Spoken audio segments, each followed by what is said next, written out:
Ty Brady here with Brady Insurance Marketing and the Ty Brady Way. As a successful entrepreneur myself, I'm passionate in helping other entrepreneurs do the same as they rise from rags to riches and get inspired each week on the stories they tell here at the Ty Brady Way.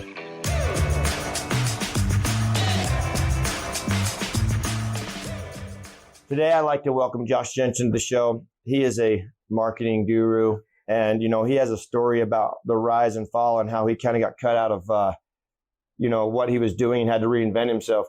But Josh, tell the audience a little about what you do, and then I want to dig into that story you told me with our audience today. So I do marketing for car dealerships, and I do other things now. I've done I do insurance, right? Like we talked a little bit about insurance, but also getting into like with chiropractors and doctors and things like that. And we do stuff for like Google, and then we do a lot of stuff that just like helping do videos. We do a ton of like SEO type stuff with videos and things like that. But yeah, that's kind of what we do. Been doing this for, let's see. I worked for a place for a few years, and I started on my own. I think I've been doing it for 13 years by myself. 13 years by yourself? Mm-hmm. How did you get in the industry? So, I worked for a place called Dealer Specialties, right? And they're a great place to work for. And they started selling products that were like cutting out the job that I was doing. And so anyway, I kind of saw the writing on the wall. I was like, oh, shoot, And so anyway, I was like, well, I better get into something else, right? And so I was like, well, I'm going to get into like helping dealerships post ads and stuff on Craigslist back then, and then helping just make their stuff look better, like their processes of how they market their cars with like the pictures and videos and stuff. So I was like, I think I'm going to just start doing this on my own. Right. And yeah, eventually they left and closed the market and stuff like that. So it was a good thing that I did it. You left. Yeah. So anyway, well, as I was doing that, I started doing like advertising and stuff. I don't know if I should say the name. Just say a predominant company. Predominant company. Here in Utah. And, they allowed me to go and sell their product. Right. And because of I had a pretty big network of dealerships that I worked with. But you were using their platform to post ads. Yes, right? Exactly. Okay. Yeah. And so they let me use and they would let me sell their product. Right. And so I would go and I would get dealerships to sign up on their product, but using my ideas. Okay. Right. And so I would go to these dealerships and I'd be like, hey, like you should sign up with this company and then let me kind of run with it and we'll make it look cool. We'll get you a bunch of calls and emails and stuff like that. And so anyway, it started really well, right? In fact, it started probably too well because then we started having people say like, oh, we've heard this guy and we want to do what he's doing. And anyway, so I would go into places and they would be like, yeah, sign us up. No questions asked. And I would get all these. A lot of synergy, man. Everyone's like, wow, what is he doing? Right. You had the secret sauce. Yeah, exactly. And so it worked really well. Okay. Well, and I was making great money, right? I had like I went from doing it myself, like at night on a computer with a programmer that I paid part-time, like 12 o'clock at night working and putting up ads to 4 or 5 employees, right? And we were like posting this stuff and everything was good. It was great, right? And then it became too good, right? And then the stuff that we were doing was better than what the company was offering. Wow. And so and we were doing this within their rules of the back end, right? That we were doing this on. And anyway, so all you were doing was using their platform. We were, but like our stuff looked good and we would take stuff down and we would put it back up, make it look different again, even though it was the same inventory, the same stuff, it looked new and it looked like it had just barely come in. And so people would call on anything that was fresh, right? And I mean, it was crazy. It was good. Yeah. People were calling in. The dealerships were doing so good. Okay. Well, it got too good. And then I got a call from somebody from this place and they were like, hey, we would like to just know of the clients that you're working with so that we I know you're laughing. Yeah, I mean, I'm naive. I was naive. No, I get it. You're just like, okay, I'd like a list of the clients you're working with. All right, okay. And so I was like, okay. And I gave it to him, because I was like, well, I work through these guys. And anyway, I gave them the list, and they went to all those places, and they were like, you can't use him anymore. You either have to use our platform and the way we do it, or you can't use him anymore. Wow. And so I went from like 25, 30 dealerships that were using me to like a few that dared stay, right? And they dared stay, and I still have them, And so anyway, it was really hard. I remember like I had to like, call my wife and tell her like kind of what happened, and they kind of tricked me to get all the information, and I felt a little betrayed, and but I learned that like if you have a good thing, you need to protect it, right? And you need to be careful with who you share your ideas with, right? And because man, it's hard when it's people you think you can trust, and it's just hard. But I learned a lot from it, and I took the clients that I had, and I started building a business that no one else could take from me this time, And so I just changed how I did it, and anyway, yeah. That's amazing. I mean, you told me that story about you're like, hey, they were still getting money from these people because they're signing up on their program, but yet they're like, Josh is doing too well, so fast, so quick. How long did that last? So I did it for a few years. Okay. So a few years, and it was really good. And like, I mean, this was like, I don't know, like I said, 12 years ago. Yeah. Right.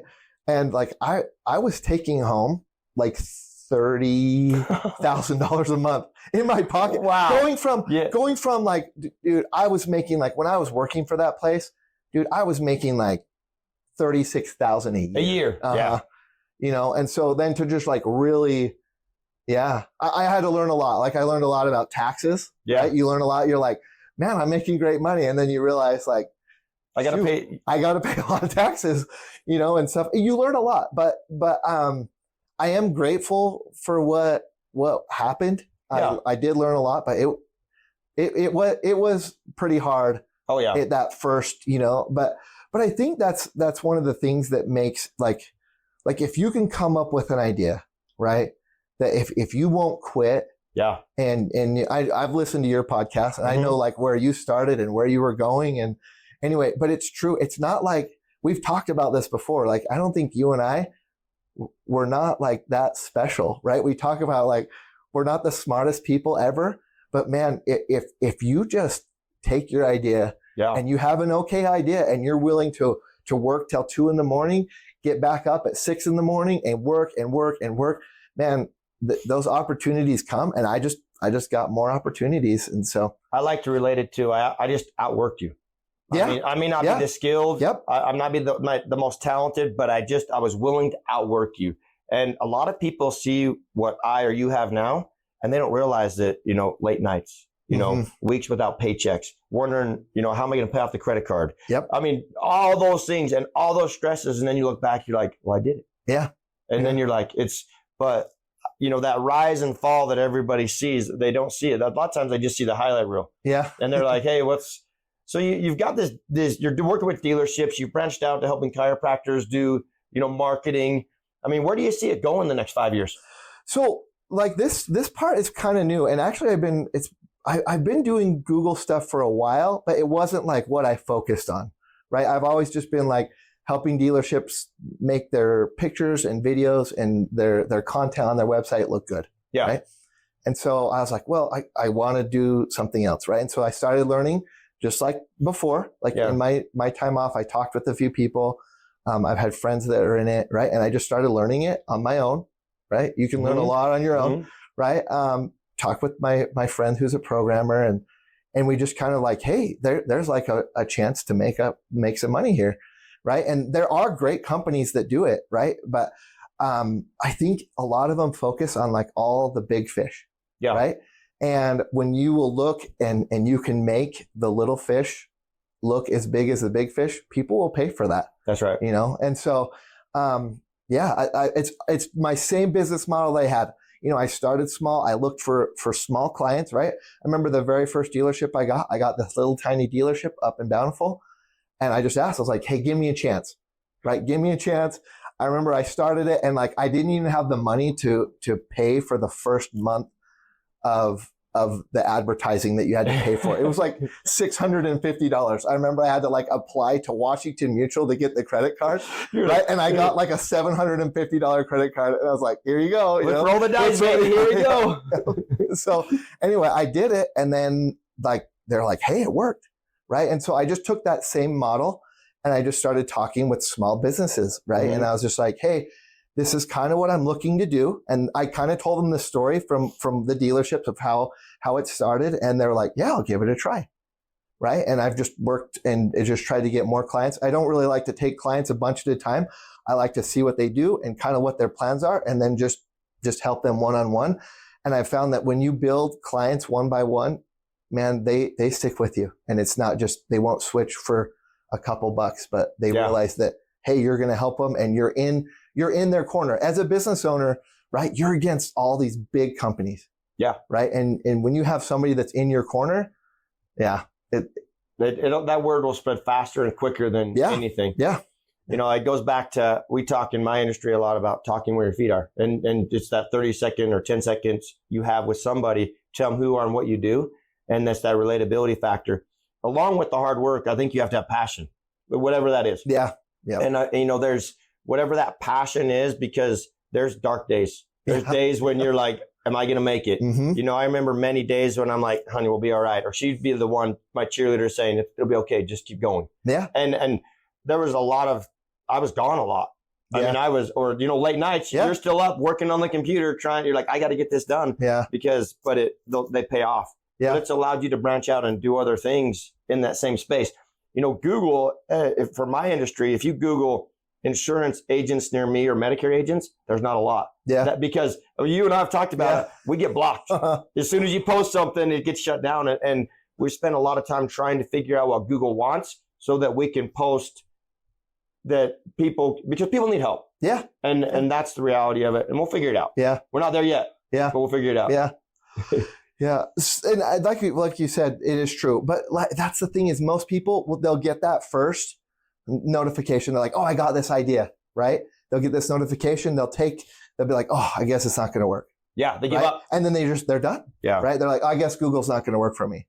Right. It's not that. It's most of the time Google just has an algorithm and you don't fit it. Yeah. Right. And so they're going to kick you out. Right. And then it's up to you, or up to me. Right. And that's what I do. And that's what I figure out. Like, okay, why are we getting this kicked off? Right. And sometimes it's other competitors. Right. Sometimes it's people paying more money to have their stuff up. And then they'll listen to what they're saying. And anyway, but if you'll take the time, and this is for anyone who's listening to your podcast that is like, maybe I want to try this by myself and help my own business. If you'll take the time and sit down and you make those calls to Google, right? You schedule those appointments. They have hard accents sometimes to understand, but you'll work through it, right? And just listen to them, and they'll tell you what they want you to do, and they'll give you some sweet spots, and they'll give you some things to try, and if you'll listen to them and do them, and you'll walk your client through what you want to do and why you want to do it, then a lot of times Google will give you a chance. You just have to prove that the information that you have is valuable to their customers. I've learned a lot in the last 2 years. From health insurance, you have to get what's called a G2 certification. Mm-hmm. For every market I want to post a sponsored ad, I have to say, okay, here's my professional licenses, here's my certifications, and then they have to proof my ad. That's one thing I've learned. Yeah. And people are like, why can't I post an ad on Google, or why does it get shut down? I'm like, well, that was one thing I learned the hard way by making those calls. Mm-hmm. Another tip you told me is call a 5. Yeah. I know everyone wants to hear that. Call a 5, right? Why do we want to call a 5?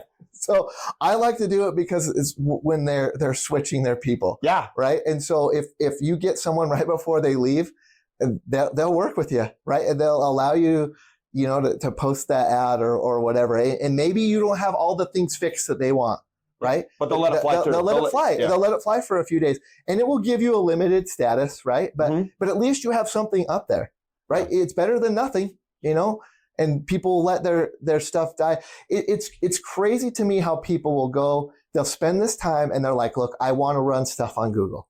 Okay. And they'll put this stuff out there and then like it gets shut down and they're like, oh, it's done. And I'm just like, you spent 3 weeks doing it all and you got shut off after 2 days. You can't give up like that. Yeah. Right. And Google, they will work with you. If you just are like, hey, what can I do to fix this? A lot of the times it will tell you. Yeah. But it doesn't always. No, it doesn't always. It just says your account's been restricted or whatever. And I've showed you a lot of those things. But, I also learned that it's easier to do a sponsored ad, meaning that's a little bit easier to get through when you're paying a per click deal or something with Google. The other thing that I've learned is reviews are critical. Getting people, that's that organic that Google wants to see, okay, this guy's got 150 reviews, the next guy has 20, they're going to put priority on you versus them. So if you can get those positive reviews is huge. And the other one is organic traffic to the website. Yeah. There's two different things. Organically is where I'm getting killed. I haven't figured out that algorithm yet, but Google is the number one search platform on the planet. Yeah. I mean, exactly. Yeah. I mean, and all the stuff they do. I mean, I look back in the days when I had encyclopedias in my basement, right? My parents bought encyclopedias and you have to go and look. I mean, Google, you type it in and they just, all this content you can go after. Yeah. And you're like, but yeah, keep going, right? Yeah. Yeah. You don't want to give up. They're I don't know. Maybe they're just trying to see if you're really in it, right? I don't know. Yeah. I don't know. But sponsored is the way to start, right? You need to have some money. You need to put the money in there. And as people land on your page, right, and they like it and they start to, click through and stay on time on your page, Google knows, right? Yeah. Until they'll know, like, hey, this is a place that we should send people, right? But you do have to pay at first, and it takes time. And lots of people are like, well, I don't want to do it, or I want the free ad, or I'll just sign up for this. And anything that's worth it, you have to pay for. That's right. You can't do it for free. And set your budgets low. Set your budgets to maybe it's $30 a day. Maybe it's whatever.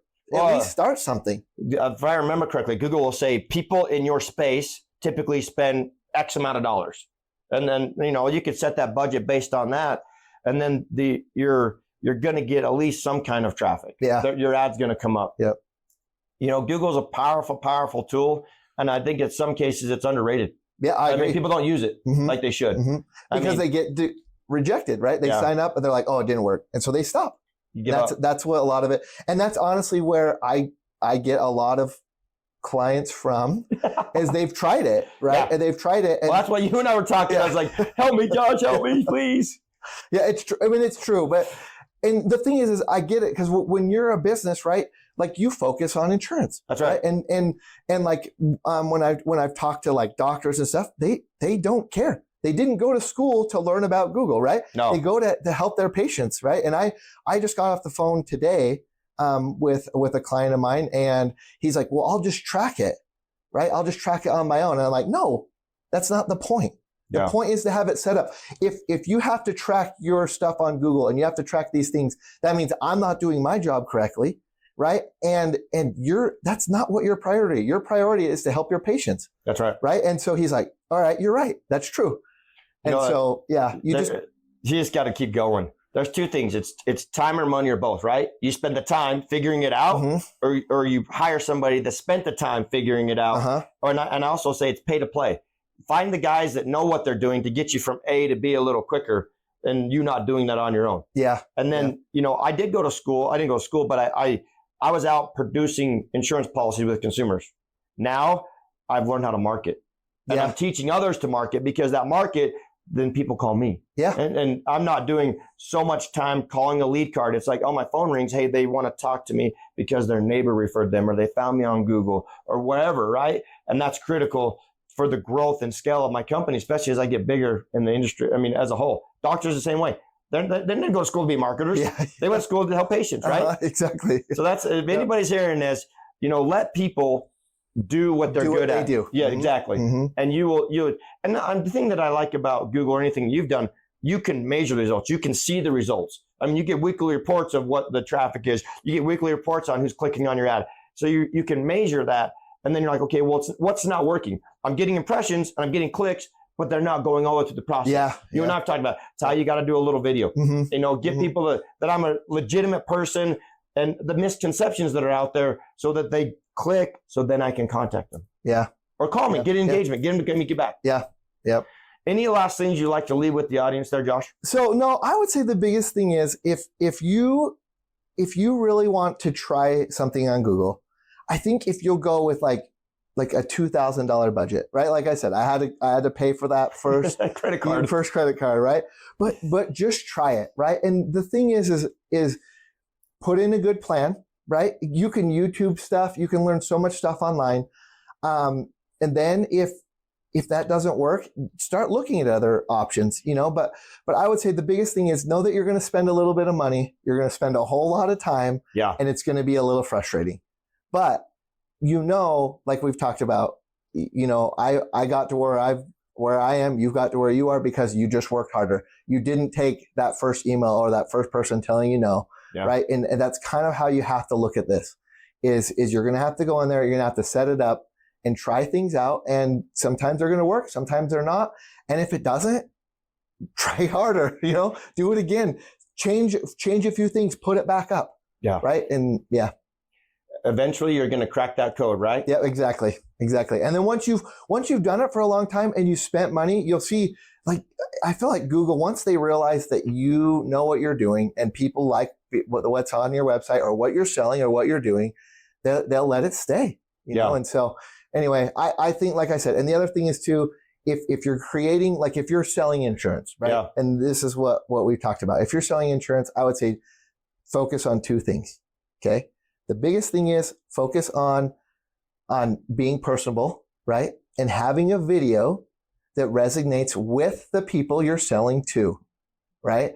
And if you're like, check me out on Instagram or whatever, that's great if the people you're selling to have Instagram, right? Or Facebook.